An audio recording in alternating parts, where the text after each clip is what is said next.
Welcome to Motivational Humanity. You are not alone. There is a particular kind of exhaustion that has nothing to do with your body. It's the tiredness of a mind that never clocks out. You laugh at a dinner table, and some quiet voice in the back of your head is already grading the laugh. Too loud? Did that sound fake? You cry during a sad movie, and instead of just crying, part of you is standing off to the side, arms crossed, whispering, "Is this really about the movie? Or are you just tired and looking for a reason to release something?" If you know this feeling, you already understand something most people never have to learn. Understanding yourself can become its own kind of cage. We have been taught, for most of human history, that self-knowledge is the finish line. Ancient temples had it carved into stone, know thyself. Therapists build entire careers around it. Self-help shelves are stacked floor to ceiling with the promise that if you just dig deep enough into your own psyche, you will finally find peace. But here's the question almost nobody asks out loud. What happens when the digging never stops? What happens when your inner narrator doesn't clock out at bedtime? When every text message gets reread 4 times before sending? When every silence in a conversation gets replayed at 2 a.m. like security footage? At some point, self-awareness stops being a flashlight guiding you through the dark. It becomes the very thing keeping you awake in the first place. So today, I want to gently pull back the curtain on the shadow side of self-awareness, the part nobody puts on a motivational poster. I'm going to walk you through the science of why an overactive mind turns against itself, the 3 invisible prisons this creates, and 4 ways to finally set that mind free. Welcome back, friend. I'm so glad you're here. A mind that want power, DOWN. To understand why self-reflection can quietly become self-sabotage, we need to look at a specific network inside your brain. Neuroscientist Marcus Raschel discovered something called the default mode network, or DMN. Think of the DMN like the apps running quietly in the background of your phone, the ones you never closed. It switches on the moment you stop focusing on a task in front of you. Its entire job is to stitch together your past, imagine your future, and narrate the ongoing story of who you are. It's the machinery behind the sense of me. For most people, this background app opens occasionally and closes when it's not needed. But for the deep feelers, the chronic overthinkers, the ones who read a room before they even sit down in it, this app never fully closes. It runs in the background during a job interview. It runs while someone is hugging you. It runs while you're supposed to be enjoying your own birthday. Instead of being present, part of your brain is standing a few feet outside of you, narrating everything. Why did you say that? What is she thinking right now? Was that weird? Research shows that an overactive DMN pulls you out of the present moment. You become so occupied with analyzing your life that there's no bandwidth left to actually live it. So why does this inner narrator get so loud for some of us and not others? Often, it starts as protection. If you grew up in a home where moods shifted without warning, where you learned to read the tightness in a parent's jaw before a door even slammed, or the change in the air the moment someone walked in from a stressful day at work, you built a radar system. You had to. That radar kept you safe. It told you when to go quiet, when to disappear into your room, when to make yourself small. The tragedy is that radar systems don't retire just because the danger has passed. The nervous system doesn't get the memo that you grew up, moved out, and are now safe. So the radar keeps scanning. Except now, instead of scanning a parent's mood, it scans your coworkers, your partner, your own reflection in a shop window. The shield that once protected a frightened child is now the very thing keeping the adult from ever putting their guard down. And when self-awareness crosses that invisible line, it stops being a compass. It becomes glass.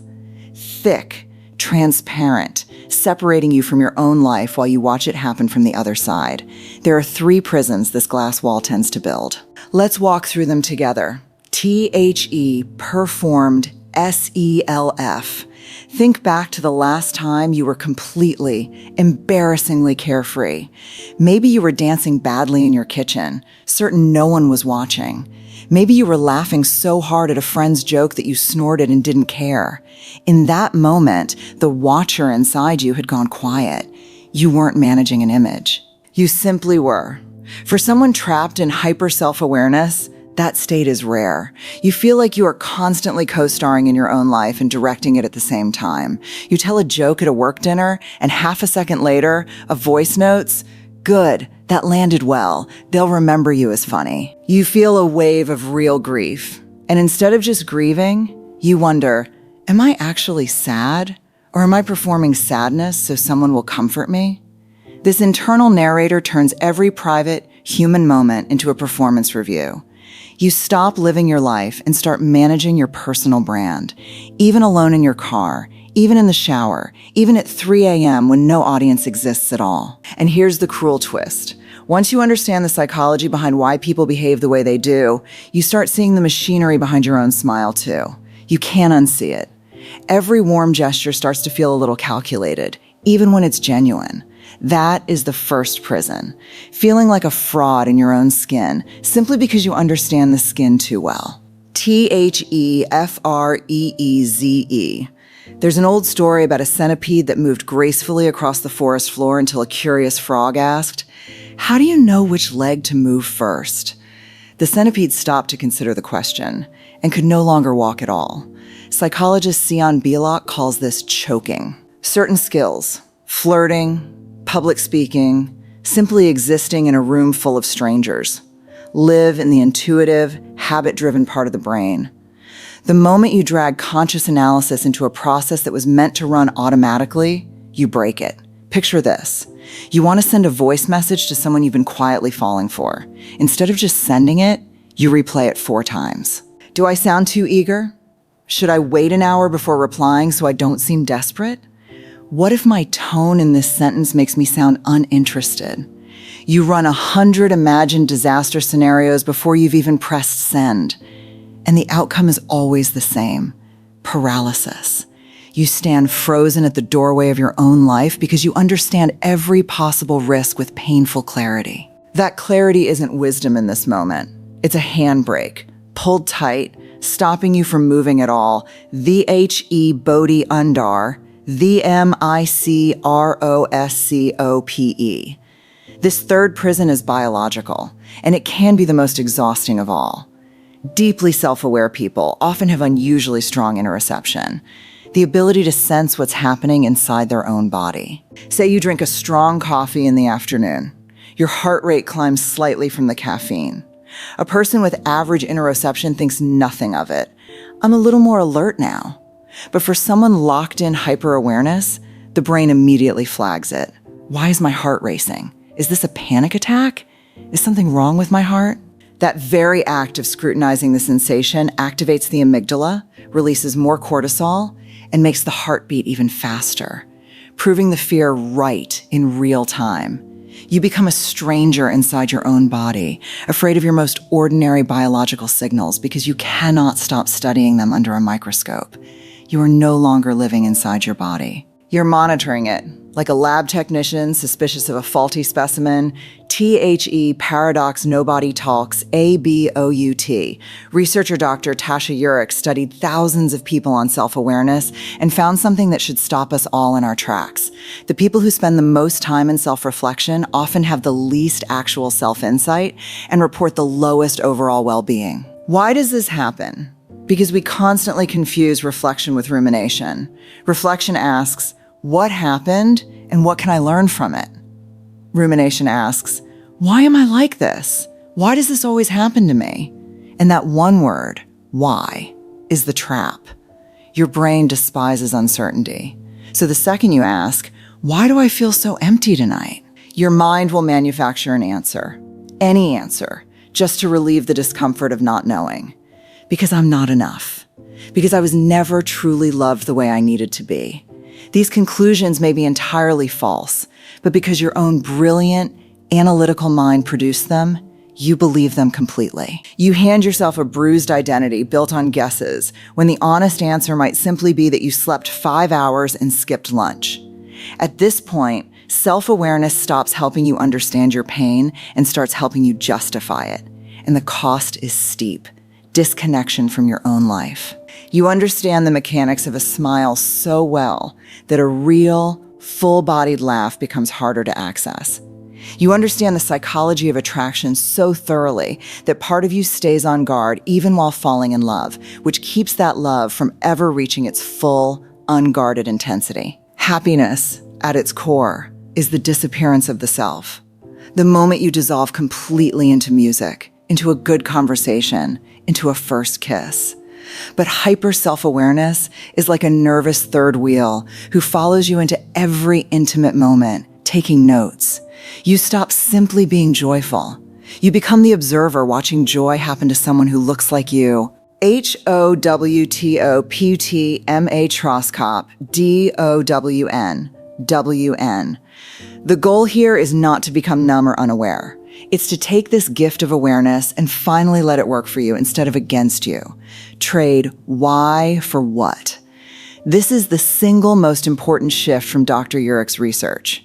Why do I feel this way? Sends you spiraling into the past, chasing answers that don't exist. Instead, ask, what am I feeling right now in my body? My chest feels tight. What is one small thing I can do about it? I can step outside for 5 minutes. The word what pulls you back into the present and into action. It turns a suffering philosopher back into a capable problem solver. Name the thought instead of arguing with it. Picture your self-critical thoughts as pop-up ads on an old laptop. The more you fight them, the more they multiply.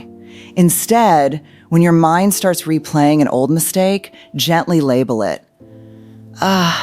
There's the I'm a failure thought showing up again. Notice you're not saying, I am a failure. You're saying, I'm having the thought that I'm a failure. That tiny shift in language creates real distance between you and the thought.